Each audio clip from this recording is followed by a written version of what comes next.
Welcome to the Great Detectives of Old Time Radio. From Boise, Idaho, this is your host, Adam Graham. If you have a comment, email it to me, box13@greatdetectives.net. Follow us on Twitter at Radio Detectives and become one of our friends on Facebook, facebook.com/Radio Detectives. Today's program is brought to you in part by the financial support of our listeners. And I want to thank so many different people for their support. I want to thank Francis for sending along a one-time donation at support.greatdetectives.net. I also want to let you know that you can send a donation online using the Zelle app. Send it to box13@greatdetectives.net. And you can mail in a donation to Adam Graham, P.O. Box 15913, Boise, Idaho 83715. And I want to thank Joseph for doing that. And you can also become one of our ongoing Patreon supporters at patreon.greatdetectives.net and send in a small amount every month to help the show. I want to thank Magda for becoming our latest Patreon supporter at the rookie level of $2 or more per month. You can support the show for any level from $2 on up at patreon.greatdetectives.net. Now it's time for today's episode of Rocky Jordan. The original air date, January the 16th of 1949. And this one is The Case of the Sleepy Camel. Time now for Rocky Jordan.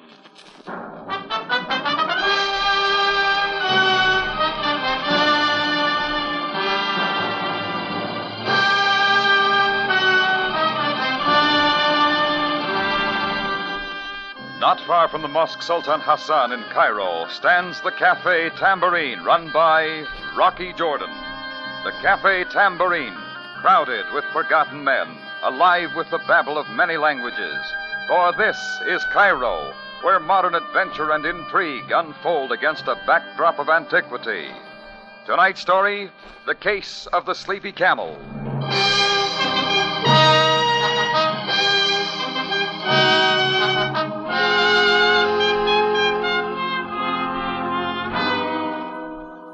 I was standing at the back end of the bar in my Cafe Tambourine during a lull after the lunch hour. A group of tourists lingered at a nearby table, their dragoman holding them spellbound with the usual double talk, his jaws flapping like a burnoose in the comp scene. I was trying to decide whether to relieve Chris at the bar or go up to my room, put on my favorite record of the St. Louis Blues, when a heated argument drew my attention. Chris was at the front door, having it out with a little leathery-faced native with sand in his beard. I stepped up, and then I saw why. There on the narrow sidewalk, completely blocking the entrance, lay a camel, sound asleep. No, you brought him here, now take him away. Not yet, not until I find Jordan Bey. Move the camel first. Get it out of here. Bring Jordan Bey to me. Bring him at once. Look, I ain't bringing nobody till Little trouble, Chris? Oh, Rocky. Maybe you better talk to this guy. Says his name's Yusuf. Okay, Yusuf. How about moving your ship of the desert out of my doorway? You then are Jordan Bey. It is you I must see, Effendi. After you move Sleeping Boy here. It will not be easy, Effendi, but I shall make every effort to move him after you tell me what I shall do with them. Well, there's some more? Yes, Mr. Jordan. 3 excellent camels, all in excellent condition, and all yours. You made a mistake, Yusuf. I didn't order any camels. Now take them away. Please, Effendi, I will explain. These camels, Jordan Bey, are a gift from Ben Abanhar. You know him, of course. Ben Abanhar, the camel trader, lives up the Nile at Beniza. The same. He sends them as a token of gratitude for a kind service you did for him some months ago. Why camels? Huh? Is there a greater gift, Effendi? The way you figure it, I guess not, Yusuf. Mr. Jordan, surely you would not dare refuse this token of esteem from Ben Abanhar. Hey, he's got something there, Rock. You're right, Chris. You don't turn down a gift from a native chieftain if you want to stay in business in Cairo. Yeah. Okay, Yusuf, please convey my thanks to Abanhar. You are most wise, Effendi. May I suggest they be taken to the camel stalls run by Ahmed Abu near the bazaar? Why there? He will give them the best of care. Okay. I'll move this flea bag out of the door before I have to fumigate the tambourine. At once, Effendi. Come on. What's the matter? It is very strange, Effendi. The other two, they are all right. But this one is one to sleep all day. He walks like a drunken man. Well, he can't sleep here. Come on, get up. Up on your feet. Help us, Chris. Yeah, sure, Rocky. Wake up, Humpy. Get moving. Come on. There he goes. Now, keep him on his feet. Get them all out of here. At once, Effendi. At once. Oh, I beg your pardon. Hey, careful with that camera, No. lady. No, it's all right. No, I just want a evil. picture. Evil eye. Oh, that's wonderful. No, I told stop you, lady. It. Stop it, the eye. It is But evil. it's only a camera. It won't hurt you. Say mashallah, quick. Say what? Mashallah, say it. Oh, very well. Evil eye. Mashallah. Take it from Why? her. It is evil. Okay, Yusef, she said mashallah. Now, Uskut, go on, run along. Mashallah. I can't imagine. Some fellows are waiting at the bar, Chris. Okay, I'll get him, Rock. Mr. Jordan, Yes? I'm afraid I was a trifle stupid. Don't think nothing of it. You're new in Cairo, aren't you? Yes, just one of the tourists. Well, it's a lot cooler inside. Oh, thank you. The natives around here are a little touchy about having their pictures taken. But why mashallah? It means Allah be praised, something like that. Oh. Wards off the evil eye. Oh, so that's it. I'm learning something every day. You're an American, aren't you? Yep, St. Louis. I heard that funny little fellow say the camels were yours. What will you do with them? Well, they say camel milk goes good with brandy. I shouldn't have asked. Have a drink, Miss... Conway. Claire Conway, Mr. Jordan. The invitation still stands, Miss Conway. Oh, I'm so sorry. My party's gone ahead. I mustn't lose them. Some other time, then. I hope so. Thank you for your kindness, Mr. Jordan. I'll try not to make any more mistakes. Goodbye. Claire Conway nestled the camera under her arm like a family heirloom and breezed out. I watched her hurry down the street and suddenly realized that my general opinion of tourists had gone up about 500%. When I turned back inside, he was waiting for me, more dressed for London than Cairo, immaculate to the tips of his mustache. Mr. Jordan, I believe. Yeah? I'm J.P. Meadows, Manchester, England. If you're looking for the tourist party, they're probably down by the mosque. Oh, no, you misunderstand. I happened to be a witness to the scene out here a few moments ago with the camels. We try to keep our guests entertained. Of course. Mr. Jordan, I have a proposition which might solve both our problems. Shall we step into your office? Well, let's sit down out here. Oh, yes. Yes, thank you. Cigar, Mr. Jordan. No, thanks. Gibraltar's my favorite brand. I was fortunate to find them at the Continental Savoy. About this proposition, Mr. Meadows. Yes, of course. Mr. Jordan, I am with the Manchester Zoological Gardens, Manchester, England. You're a long way from home. My mission to Africa is to acquire a number of animals. Like camels? Quite right. You, never smoke cigars, Mr. Jordan? Look, why come to me? Or do you get most of your animals from cafe owners? What use as a cafe owner with camels, Mr. Jordan? I will be frank. It occurred to me that you might let them go very cheaply. What did you say you wanted with them? For the zoo, Mr. Jordan. Oh, yeah. Well, let's say £20 for the three. Well, I'll toss the idea around. Mr. Jordan, I'm sorry, but I have little time. Why the rush? I am anxious to go into the interior of Africa as soon as possible for other specimens. So There's just you one see- hitch, Meadows. Those camels happen to be a gift from a native friend of mine up the Nile. Folks are serious about gifts around here. So whether I want to or not, I'll have to hang on to them for a little while. I quite understand. How long would you say? Oh, a week or so, maybe. Then perhaps we could consummate the deal now for delivery at a later date. It's possible. Excellent. I will bring the money and bill of sale to the Tambourine at 9 o'clock tonight. You are in a hurry. You will be waiting? I'll be here, Meadows. Looks like you've got yourself 3 camels. Meadows had moved in just a little too fast for my money. But the way I felt about camels, he could have them for half that price and welcome. Just the same, I decided to have another look at my 3 handsome gifts from Ben Aben Har. It was already dark, and the bazaar was folding up for the night as I crossed it on my way to find the camel stalls run by Ahmed Abu. When I got within a couple of blocks, I didn't need a compass to guide me the rest of the way. The heavy darkness inside was broken only by a bright ray of moonlight from a side window. Ahmed sat dozing at the big open door. I stepped inside, scouting around for my little caravan. All camels looked the same to me. I was about to go back and wake up Ahmed when a nervous shadow moved out from somewhere. Huh? Oh, it is you, Jordan Bey. You've got cat eyes, Yusef. What are you doing here? I was looking to the comfort of your camels, Effendi. Isn't that Ahmed Abu's job now? Jordan Bey, it is most urgent that I speak with you. Why here? You know where to find me. Shh. It is about that sleepy one. Yeah, I've been wondering why my good friend Ben Abenhar would send me a bum camel as a gift. Effendi, you must believe me. I am only an humble camel driver. I was employed only to deliver these 3 to you. What about it?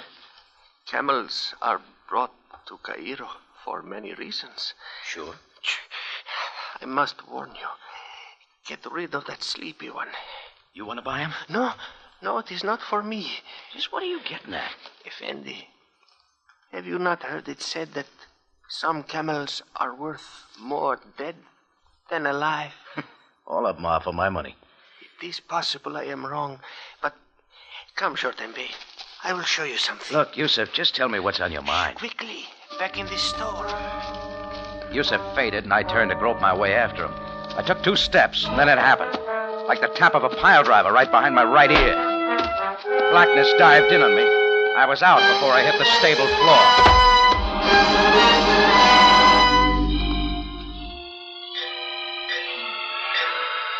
Assorted hammers were working on my head when I finally sat up. I tested my legs, ready for more trouble. Except for the grunts of a camel or 2, there was no sound. But I had the feeling that someone was staring at me. He was, only he couldn't see me. Propped up against a post there in the ray of moonlight sat the little camel driver, Yusuf. A knife in his back.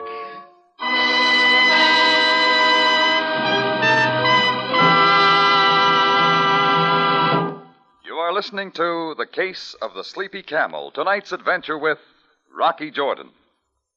With Joan Fontaine and James Stewart, the original stars, CBS Radio Theater presents Monday night for the first time on the air an adaptation of You Gotta Stay Happy.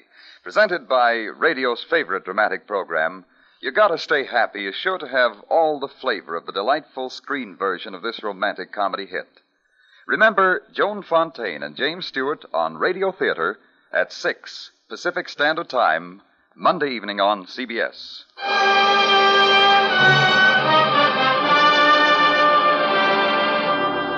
And now we take you back to Cairo and tonight's adventure with Rocky Jordan, the case of the Sleepy Camel.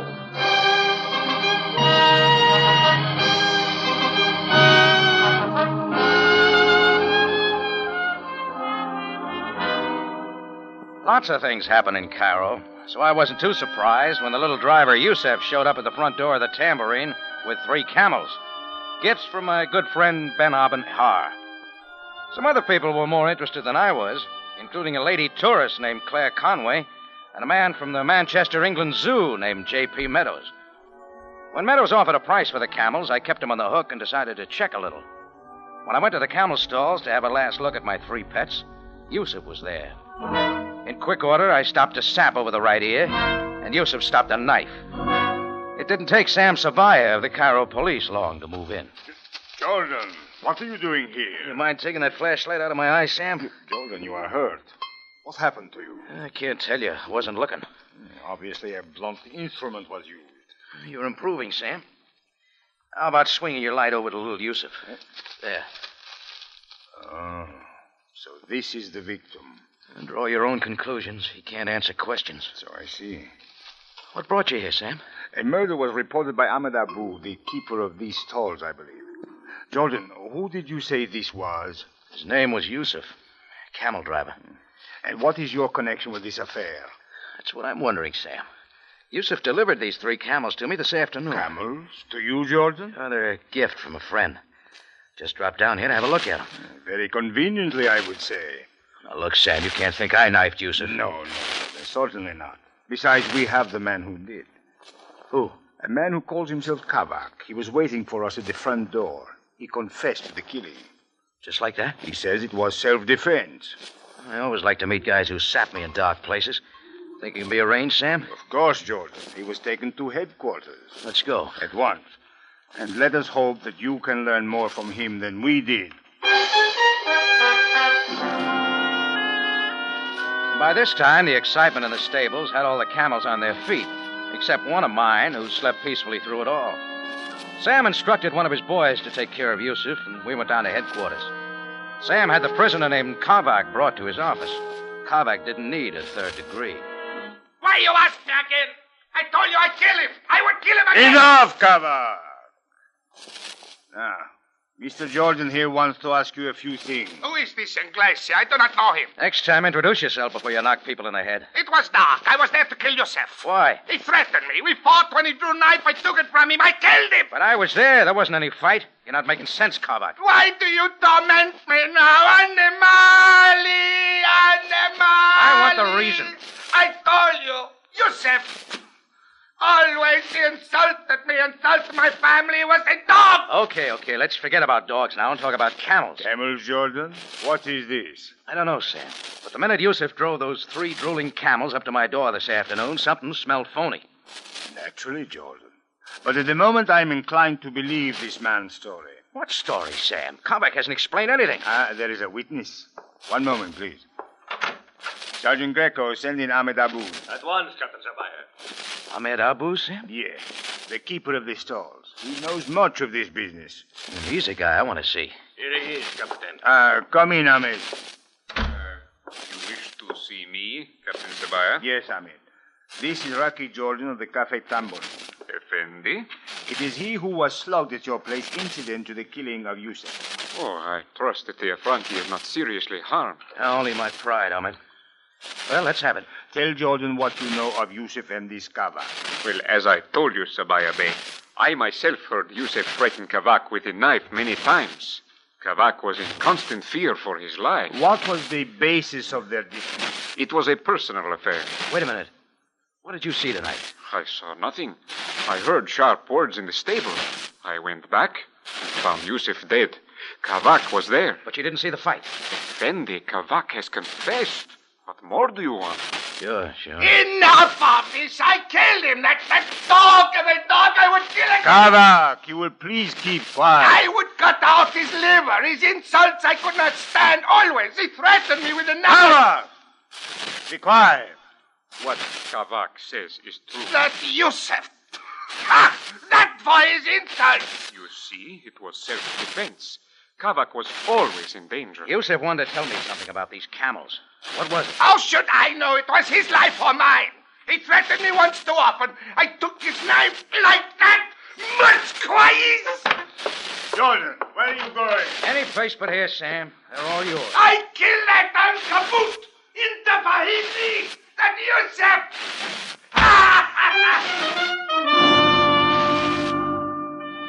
Getting any more sense out of those 2 banshees was like getting a statement from the Sphinx. Besides, their act was too pat. I was sure now those camels held the answer. Yusef wanted to tell me, so now he was dead. A certain Mr. Meadows was a bit too anxious to get my camels. Then I remembered my date with him at the tambourine. I found him waiting in my office, seated behind my desk. He was unwrapping another cigar. Mr. Jordan, there you are. I see I'm not too late, Meadows. Think nothing of it. I didn't want to rush you, Mr. Jordan. You didn't.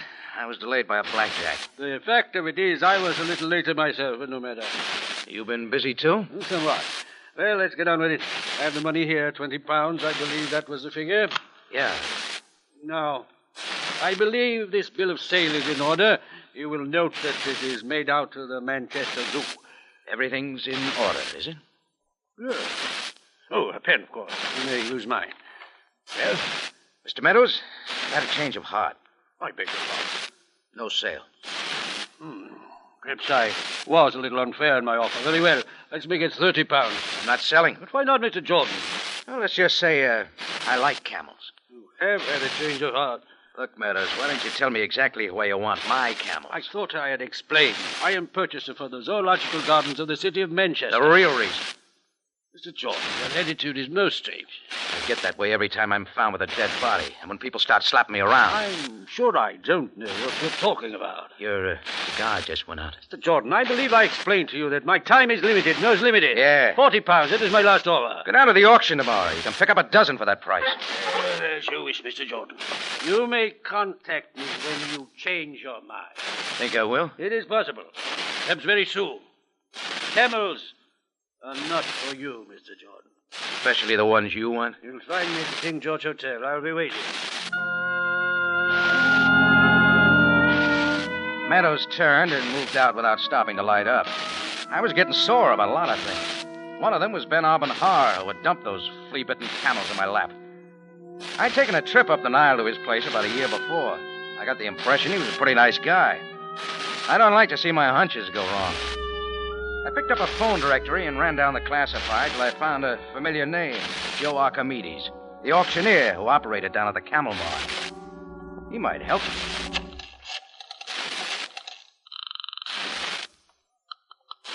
Hello? Hello, Archie. This is Rocky Jordan. Rocky, I am honored. You want I should auction off your cafe tambourine? No, I wouldn't bring much. I'm the best auctioneer in Cairo. I can get money for anything. Say, you know a camel trader named Ben Har? Sure, Rocky. Send me many fine camels to auction. I get them the finest price, much more than they were worth. Yeah, I'll bet. Listen, I Archie. can sell anything. Only today I auctioned off a herd of goats, 3 donkeys, and a sheik's wife. On the side, of course. Everyone was most satisfied, including the wife.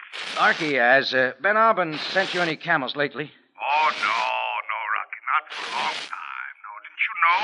No, what? Ben Har retired 6 months ago. He's now living in Casablanca. What do you know? Nothing much. Think it over about the tambourine, Rocky. Oh, yeah, thanks. So long, Archie. I wasn't surprised much. But somebody was using Ben Har's good name to hook me in, and I didn't like that. At least it gave me confidence in my next hunch. I hunted up a flashlight and set for a return engagement at Ahmed Abu's stable to do some scratching around. I didn't see anything of Ahmed, so I moved on in. I played the light along the stalls and around the barn. A fresh scattering of straw covered the place where Yusuf had died. My camels were still in their stalls. I kicked them. 2 protested, but finally got up. The other stayed where he was, slowly chewing away in his sleep. Even when I pulled back his eyelids, he didn't move. Then I switched off my light quick. Somebody was in the next stall. I backed against the wall, and a figure darted out and toward the front. I was after it. What are you doing here? Come on, let's have it. Stop it. Let me go. No, not yet. Oh, so it's a dame. Turn me loose immediately. Now, let's have a look, lady. Are you in the habit of slapping women around? When they toss me in with murder, I don't draw the line. I don't know what you're talking about. Wait a minute. That face is familiar. Yeah, we met at the tambourine this afternoon. Why, Rocky Jordan. I remember the name, too. Claire Conway. You got lost from your party again. Will you let me go? Stick around, Miss Conway. I want to know what there is about my camels that interests you so much. You're beginning to sound ridiculous. Oh, am I? Just how does a female tourist wind up in a camel stable this time of night? That's my business. Just who are you, Miss Conway? What do you want here? I can't tell you. Maybe you'd like me to tell you. What do you mean? Come on over here. Got something to show you. Mr. Jordan. Huh? Are you sure you know what you're doing? I think so. Take a look at my prize camel. He doesn't want to wake up. Is that unusual? Maybe. He was too sleepy in front of my cafe this afternoon. When we got him up, he walked like he was drunk. What about it? I should have gotten wise right then. He wasn't drunk, he was doped. Narcotics, Miss Conway. Why would anyone feed dope to a camel? Smuggling narcotics in a camel's stomach is nothing new. They force the camels to swallow little pouches filled with the stuff. Might have worked this time, only one of the pouches broke open. My sleeping boy here got a good case of bad dreams. Mr. Jordan, wouldn't you be wise to let sleeping camels lie? I don't get the joke. Perhaps it is time I told you who I am. That would help. I happen to be a narcotics agent for the British Crown. Yeah? The authorities know I'm here. So I suggest that you not try anything desperate. Why should I? You apparently have forgotten one thing, Mr. Jordan. These 3 camels, which are being used to run narcotics, belong to you.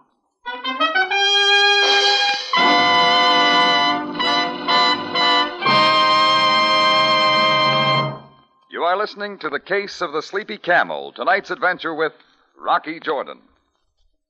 Following You Gotta Stay Happy with Joan Fontaine and James Stewart on Monday night's Radio Theater, you'll want to stay tuned for some of the best comedy on the air, My Friend Irma. No, you won't find Irma a bit smarter when you hear her Monday night at 7, but you will find that she's every bit as funny.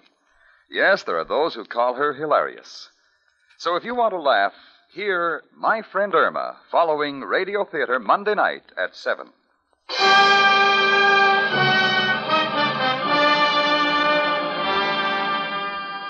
And now we take you back to Cairo and tonight's adventure with Rocky Jordan, The Case of the Sleepy Camel.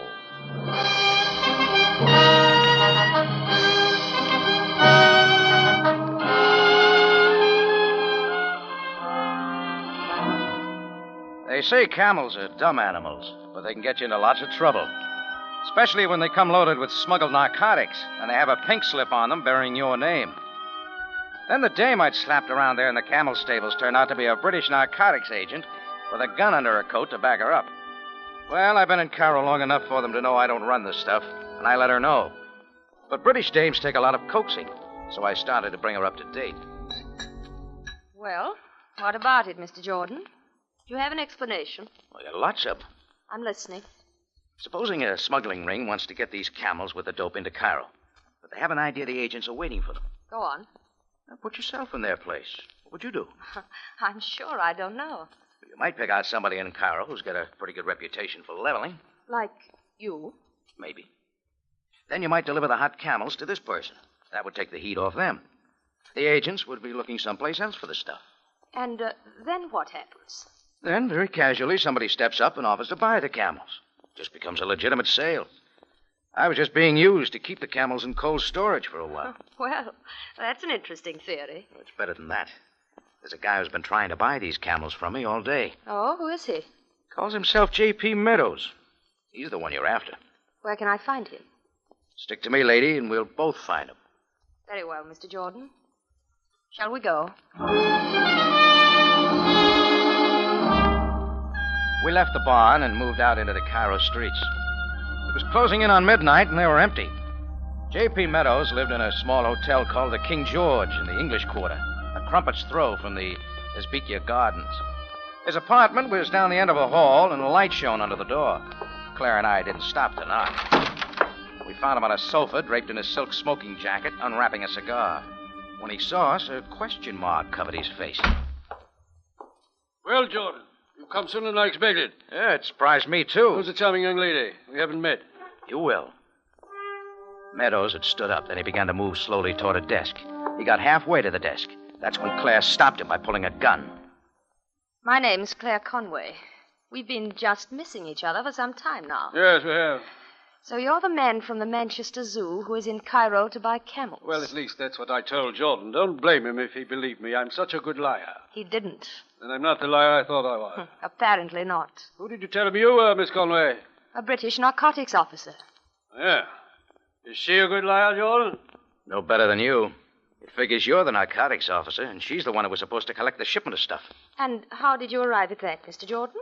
Ahmed Abu, the stable owner who knows Kavak killed Yusuf because he got wise, tried to get him off on a self-defense angle. And what does that prove? Nothing. But it tells me Ahmed's a phony. And so are you, because you're working together. You see, he's been following us ever since we left the barn to make sure I didn't try to relieve you of your gun. Well, let's make it a foursome, lady. Let's call him in. Why not? Come in, Ahmed. I am here, Miss Conway. Well, Meadows, you wanted to pay me 20 pounds for the camel. Yes, I figured if I had them, the runners would have to come to me and I would be able to find out who they were. Yeah, I'll tell you what I'll do. I'll sell you something you want more for the same price. What's that? Miss Conway. You forget, old man, she's got the gun. Half price, then. Well, that's a very tempting offer. All right, chatterboxes, your fun's over. Now both of you over to the wall. Ahmed, if necessary, use your knife. I am never without it. Now you've got a choice. From my gun or from Ahmed's knife. I don't think you ought to kill us, Claire. Ahmed might object. Ahmed does not object, Effendi. Oh, I just thought you might. You see, Buster, if she knocks us off, she's got to do the same to you. Huh? Don't listen to him, Ahmed. It figures you may do a little talking at the wrong time. He's trying hard, Ahmed. Don't fall for it. Just give it a little think, Buster. It's a lot safer for her if you're dead. Shut up, Jordan. Shut up. Perhaps it would be wiser, Miss Conway, if I held your gun. Don't be a fool, Ahmed. Give it to me, Miss Conway. Ahmed. All right, I'll give it to you. She threw 3 slugs at Ahmed's middle, and he twisted up like a piece of wet newspaper. Then he straightened and stumbled forward. He made a grab for Claire, and her finger worked again. That's all that was needed.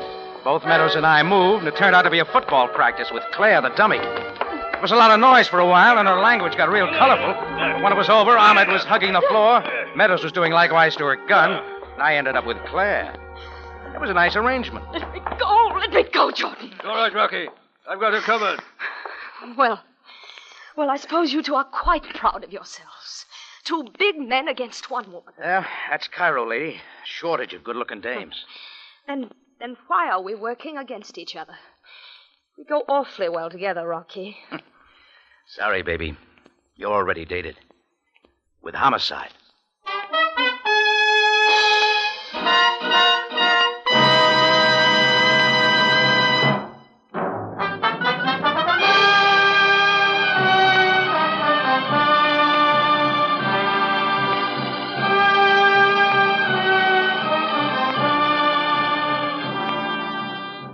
It's CBS at the same time next week for another story of adventure and intrigue when we take you back to Cairo and the Cafe Tambourine run by Rocky Jordan. Jack Moyles plays the title role.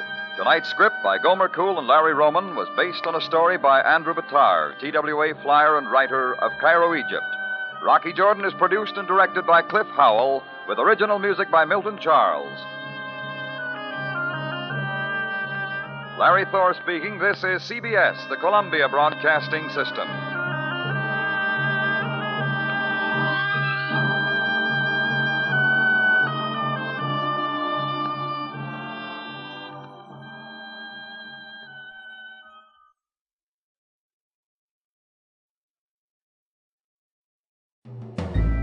This is Andrea J. Graham, author of the Web Surfer series. Oh, and a Madam's Wife.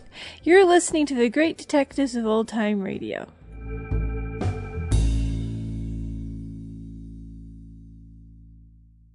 Welcome back. So, at the end of the day, what we learned is that the camel was a mule. So, drug-related puns aside, I also want to comment on the inclusion of the undercover agent whose voice was very evocative of Sidney Greenstreet. If Sidney Greenstreet's estate got a royalty every time a writer used a character who is really based on him, it would add up to a significant sum of money, because this characterization that he did in The Maltese Falcon and many other films is something that is repeatedly used and evoked during the golden age of radio. And even occasionally today, you'll see a character who is written clearly to be a bit of a Sidney Greenstreet type, even though most viewers wouldn't know who Greenstreet is today. This episode tries something that doesn't happen quite as commonly, but is a fairly interesting idea. You take the Sidney Greenstreet type, but it turns out that this person is actually a police officer. It makes for a nice red herring, just based on the way the actor does the voice. All right, listener comments and feedback now. Francis writes, I can't get enough of yours truly, Johnny Dollar, even though the shows were aired 15 years before I was born. It's like a time warp for me. Maybe I am an old soul. It's now a part of a daily routine, and I can't go to sleep at night without listening to a few episodes. Mandel Kramer so far is my favorite Johnny Dollar. I just donated to your site as a token of my appreciation for all your hard work and excellent commentary. Thank you from Francis, Douglaston, Queens, New York. Thanks so much, Francis. And interesting to hear Mandel Kramer listed as a favorite Johnny Dollar. There was a website that did a poll of its membership several years back, and actually Mandel Kramer finished number 2. It was about, I think, 10 or 12%, but still was number 2, just ahead of Edmund O'Brien for second place in the list of favorite Johnny Dollars. So that is a popular one for outside of Bob Bailey, and definitely a solid performer here. Kramer, as we're listening to this in 1961, has been in radio for more than 20 years, so really well experienced. And then a comment from Joseph says, I do so much enjoy your program of old-time radio and enclose a donation to keep it on the air. I really enjoyed my childhood and like things that took place in the past. Outside of technical advancements, I just like some of the events that occur today. Well, certainly not an uncommon perspective among our listeners. Thanks so much for the letter and for the support. That will do it for today. Join us back here tomorrow for Dragnet, and then next Friday we'll be back with another episode of yours truly, Johnny Dollar. In the meantime, send your comments to box13@greatdetectives.net. Follow us on Twitter at Radio Detectives and become one of our friends on Facebook. Facebook.com/Radio Detectives. From Boise, Idaho, this is your host, Adam Graham, signing off.